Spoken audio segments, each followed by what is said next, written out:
Bismillah ar-Rahman ar-Rahim.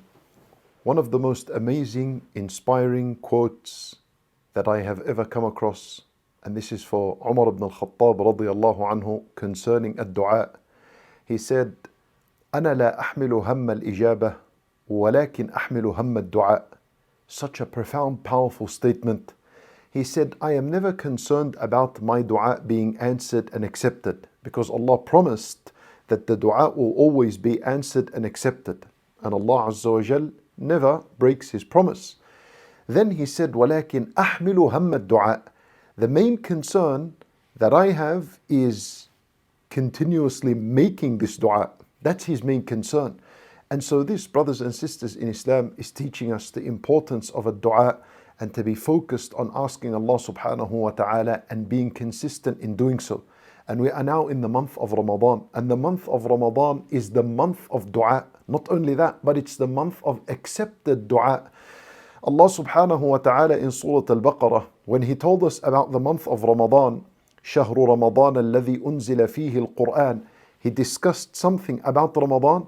And then straight after this ayah, Allah Azza wa Jal, He said, وَإِذَا سَأَلَكَ عِبَادِي عَنِّي فَإِنِّي قَرِيبٌ أُجِيبُ دَعْوَةَ الدَّاعِ إِذَا دَعَانِ.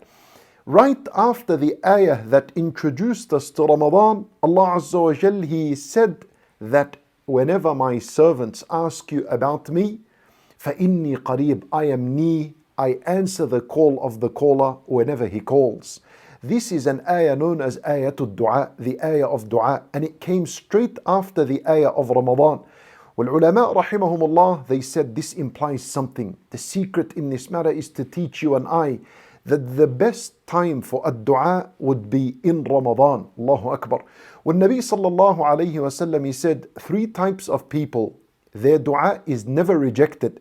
And he mentioned one of them, as-sa'imu hatta yuftir, the fasting person until he breaks his fast. So what we learn from this is from the moment you begin your fasting, which is at adhan al-fajr, all the way until you break your fast at adhan al-maghrib, all of these hours are a moment of an accepted dua. So you make the most of this time. After adhan al-fajr, you make dua.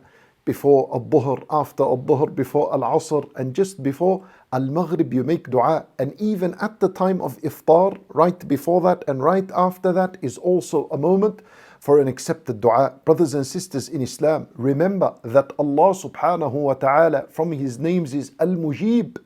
Al-Mujib, the one who responds, subhanahu wa ta'ala. Allahu Akbar. You know, today you will never send an email to the big billionaires and millionaires on earth requesting from them. You won't do that. You know why? Because your email will be unanswered and none of them would respond to you, and it will go to spam and it will be deleted. Why? Because these big billionaires on earth, they are not Al-Mujib. They're not called the one who responds. Yet Allah Azza wa Jal, from His name is Al-Mujib. He hears the dua you make and He answers it according to His knowledge and His wisdom subhanahu wa ta'ala. Even though there are millions that will be making dua in different languages, in different times, all at the same time, He hears them all, just like He's hearing one person, subhanallah, and He answers them all. So brothers and sisters in Islam, this is a month of dua. Make a dua, and from the most important dua that you should commit to is asking Allah Azza wa Jal to forgive you, asking Allah Azza wa Jal to free you from the fire, and also asking Allah the paradise and seeking refuge from the hellfire. Because the Nabi sallallahu alayhi wasallam, he said during this month of Ramadan, he said خِصْلَتَانِ لَا غِنَى بِهِمَا عَنْكُمْ أو لَا غِنَى عَنْكُمْ بِهِمَا, that these are 2 dua, especially in Ramadan, you cannot deal without, you cannot do without. Most important dua, asking Allah the paradise and seeking refuge from the hellfire.